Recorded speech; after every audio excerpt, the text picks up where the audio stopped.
Hi viewers, எல்லோருக்கும் வணக்கம். இன்னைக்கு சிந்து பைரவி நாடகத்தில் சிந்து என்ன பண்ணுறாங்கன்னா, டாக்டர் கண்ணில் தூசி விழுந்துடுதுங்க. அதை சுவாதி நெருங்கி கிட்ட நின்று அவருடைய கண்ணில் ஊதிக்கிட்டு இருக்காங்க. ஓஹோ, டாக்டர் பக்கத்தில் இப்படி தான் நெருங்கி நிற்பியா, பாரு உன்னை என்ன பண்ணுறேன்ட்டு ஃபாஸ்ட்டாக அவங்க ஸ்கூட்டி ஓட்டிக்கிட்டு டக்குன்னு கிட்ட பிரேக் அடிக்கிறாங்க. உடனே சுவாதி அவங்க ஏற்றிடுறதா நினச்சி பயந்து போய் கீழே ஒரு பள்ளத்தில் விழுந்து கால் ஃப்ராக்சர் ஆகிடுது. ஃப்ராக்சர் ஆகிடுதும் என்ன பண்ணுறாரு சிவானா, ஹாஸ்பிட்டல் கூட்டிகிட்டு போயிட்டு கட்டு போட்டுட்டு வைக்கிறாரு.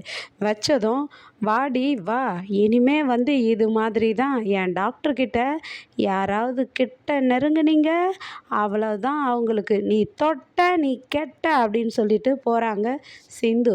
அதுக்கப்புறமா டாக்டர் என்ன சொல்கிறான்னா, சிந்து உனக்கு இன்றைக்கி ஒரு குட் நியூஸு அப்படின்றாரு. என்ன அப்படின்னு சொல்லி கேட்குறாங்க. சுவாதிக்கு கால் ஃப்ராக்சர் ஆகிருக்கிறதுனால அவள் கேம்புக்கு வர முடியல அப்படின்றாரு. அதுதான் தெரிஞ்ச கதையாச்சு டாக்டர் அப்படின்றாங்க. ஆனால் சாமி கும்பிட்டு அந்த நெத்தியில் பொட்டு எடுத்து வைக்கிறாரு சிந்துக்கு. அப்படியே சிந்து ஆச்சரியமாக பார்க்குறாங்க. பார்த்ததும் டாக்டர் என்ன சொல்கிறான்னா, என் கூட கேம்புக்கு நீ தான் வரப்போகிற அப்படின்றாரு. நானா, என்ன டாக்டர் சொல்கிறேன், நானா வரப்போகிறேன் அப்படின்னு கேட்குறாங்க. ஆமாம், உன்னை கல்யாணம் ஆனதுலேருந்து நான் எங்கேயுமே கூட்டிகிட்டு போனதில்லை, அதனால் நீ தான் வரப்போகிற அப்படின்றாரு. ஐயோ, அன்னபூர்ணி அத்தைக்கு தெரிஞ்சால் என்ன பண்ணுவாங்க டாக்டரே, தெரிஞ்சிட்டா என்ன செய்யறதுன்றாங்க. தெரியாமல் பார்த்துக்கலாம் வா, தெரியக்கூடாதுன்னு நினை அப்படின்ட்டு சிந்துவை கூப்பிட்றாங்க. அதுக்கப்புறமா சுவாதி உட்காந்து ஹாலில் பேப்பர் படிச்சுட்டு இருக்கும்போது அன்னபூர்ணி கேட்குறாங்க. ஆமாம், நீ எப்படி விழுந்த, உனக்கு எப்படி அடிபட்டுச்சு அப்படின்னு கேட்கும்போது அப்போது சுவாதி சொல்கிறாங்க, இல்லை நானும் சிவாவும் வாக்கிங் போயிருந்தோம்.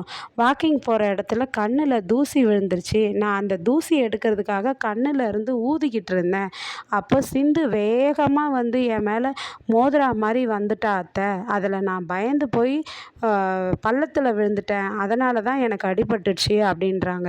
சிந்து உன் மேலே மோதிரா மாதிரி வந்தாளா அப்படின்னவோ, தெரியல அத்தை, அது கன்ஃபார்மாக எனக்கு தெரியல, நான் தான் பயந்துட்டேன் அப்படின்றாங்க. உடனே ஐஷுவை கூப்பிட்டு சிந்துவை கூப்பிடுன்னு சொல்கிறாங்க. சிந்துவை கூப்பிட்டு, இங்கே பார், உன் மனசுக்குள்ளே என்ன நினச்சிட்ருக்க, நீ சுவாத்தியை சாதாரணமாக நினச்சிடாத, அவள் என்னுடைய அண்ணன் பொண்ணு. நீ என்ன நினச்சிட்ருக்க, உனக்கு கோர்ட்டு 1 வருஷம் காலம்தான் இந்த வீட்டில் இருக்க சொல்லி கொடுத்துருக்குது. ஆனால் 1 வருஷம் முடிஞ்சதும் நான் இந்த வீட்டை விட்டு உன்னை அனுப்பிடுவேன். நீ சிவா கூட வாழலான்னு கனவுல கூட நினச்சி பார்க்காத அப்படின்னு சொல்லிட்டு சிந்துவை பயங்கரமாக திட்டுறாங்க. சிந்து திட்டு வாங்கிக்கிட்டே போயிடுறாங்க.